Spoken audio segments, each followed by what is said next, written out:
Associação Hak Sadik Ministério Público atu condena Rogério Tiago Lobato banhira la cumpre minha promessa sira no dar presidente autoridade região administrativo especial Oikusi Ambe no Raiwa. Diretor Hak Feliciano da Costa Araújo ba jornalista televisão Timor-Post e Haniaknar Fatin farol dili quarta-feira lorontolo nolo resingida. Fulan Janeiro tinan rihun rua nolo resing hat. Diretor Hak atol de Fuang Sadik ne liga ho Rogério Tiago Lobato nebe simo na posse no dar presidente autoridade Raiwa ba mandato tinan 5 mai no nia promete se resolve problema rohak solok no selutang banhira lidera Raiwa. How lo Sadik makpea how Sadik Ministério Público. Brani tu condena kalai, condena PA asesante kalai.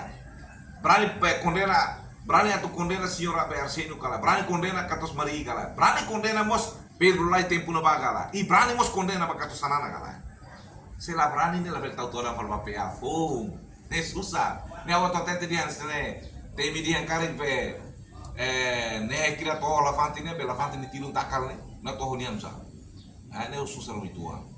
Deve bahau bati de tamak ne linguagem ni tebele hasai babe asam konkreta tingatu memang pou foi hate dia lova hau pernah hate te ona hau hate te ona dala ida se senhor Roberto Tiago Lobato makaturu ni progresso ida ne ami bela haturu kata suportania senya candidato ama Associação Hak Sadik Ministério Público Brani Galai condena presidente autoridade Raiwa cessante Arsenio Bano Maria Alcateri, Pedro Lai, inclui primeiro-ministro Kairala Sanana Gusmao.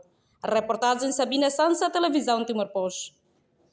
Janela informação ba emogoto. Atua tem informação atual dia kliu.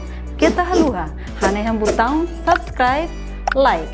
Halo comentário no faixa tutang ba media sosial hotu.